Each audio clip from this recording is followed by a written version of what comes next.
Okay, today we're going to give you a quick video on how to set up AutoMatch for the X24 integrated flight control system. The first thing you need to do is determine what output ports you want to use for your surface. In this demo we're going to use output ports C7 and C8. Those are located on the right hand side of the X24. So if you were to mount this in your aircraft, this would be the nose of your aircraft, this is the tail, the left wing and right wing. This actually is going to be my right elevator half for my Comp R Super Extra. So I'm going to use C7 for the master and C8 for the slave. So we've got those plugged in and ready to go. We have the receiver plugged in and ready to go. You could actually have all the servos in your aircraft plugged in, and what will happen during the AutoMatch is that each set of servos will be turned on and all the other servos are turned off.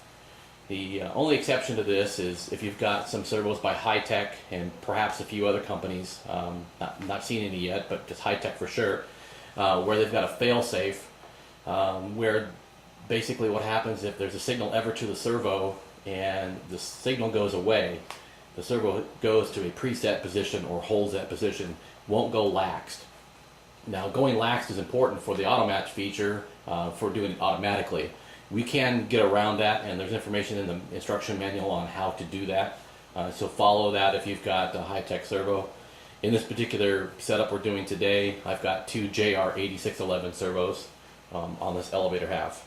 So first thing we're going to do is we're going to take our power source. We're going to use an A123 battery, and we're going to plug that into the match power. And see the X24 powers up. Okay, so what we need to do first is turn off the slave servo and the output port. So we're going to go into the output ports menu, and we will zoom in a little so it makes it easier for you to see what's going on.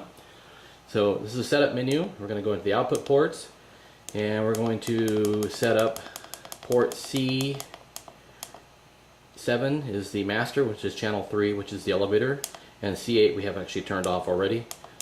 This is normally set to 3, 4, whatever that happens to be, and we set it to off.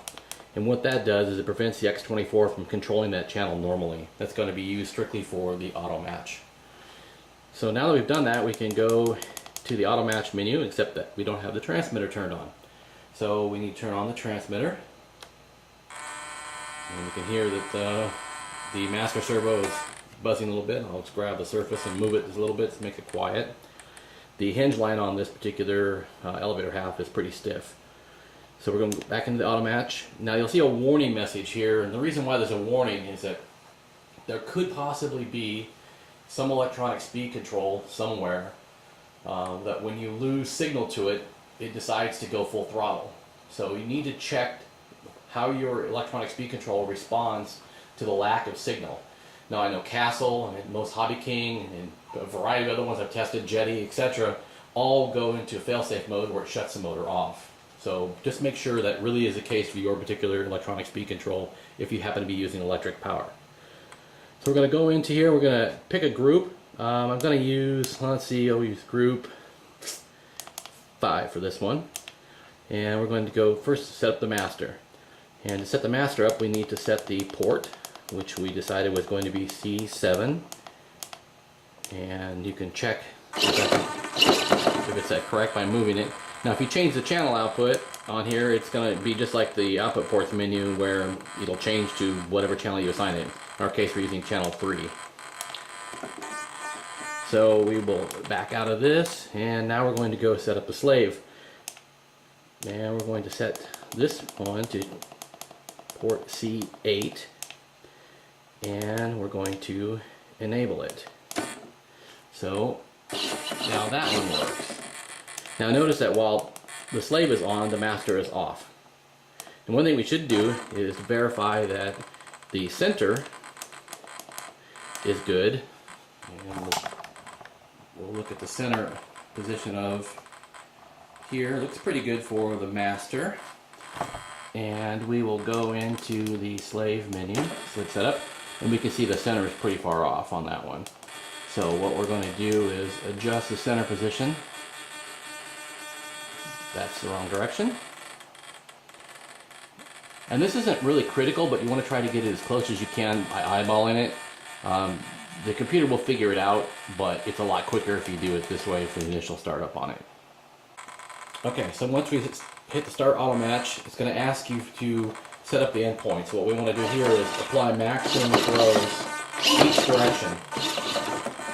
And you can see what we're doing here.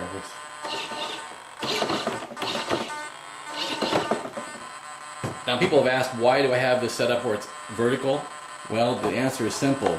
You're not fighting gravity. It's a lot better to do your auto matching when your surface is actually up and down like this, and recommend to do it this way.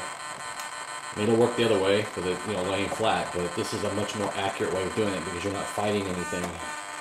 Okay, so once we've set up the throws, we're looking for the center position. So you can basically move this until it's kind of at center, so it's kind of quiet. And at this point, we can actually start the AutoMatch itself by hitting the enter button. So we're going to back the camera out here so we have a much better idea of how this actually works. Okay, I'm going to start the button.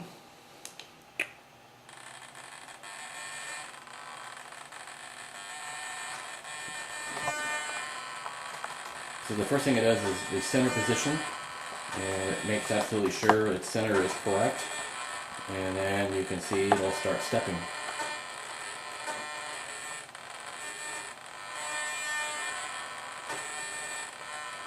So once it's done one direction, it'll go and do the other direction. And so we're just going to fast forward here in this video so you don't have to wait for it.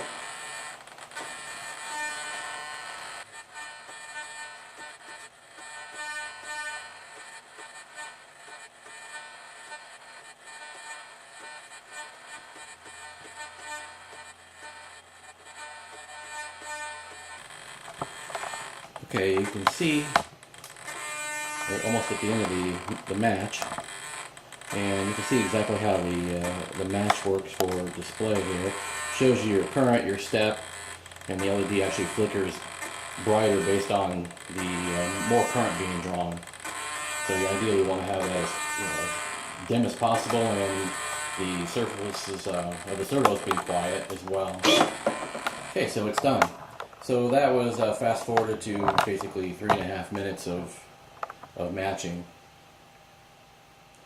So that particular group is done. Now if you had more servos on a surface, like you had 3 servos instead of having 2, like on a big wing, you would do the next group with the same master and a different slave and repeat the process. And once it's all complete with all your groups, then you can go ahead and just power off the unit itself. I'll show you, just unplug it, and we can plug in the power directly to it, and you can hear the servos immediately come on live, and you'll see now that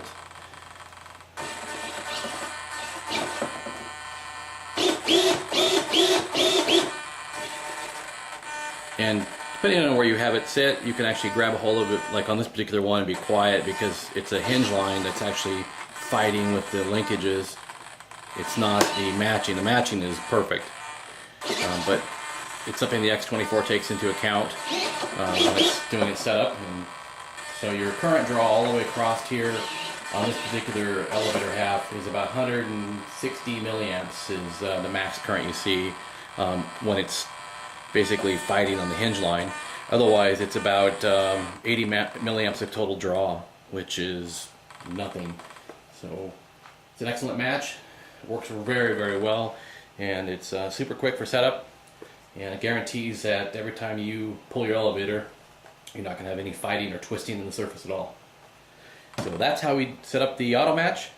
If you have any questions, go to rcgroups.com, vendors area, look for Extreme Power Systems at the bottom, and you'll see 40-some thousand posts from various people that use our products. Thanks.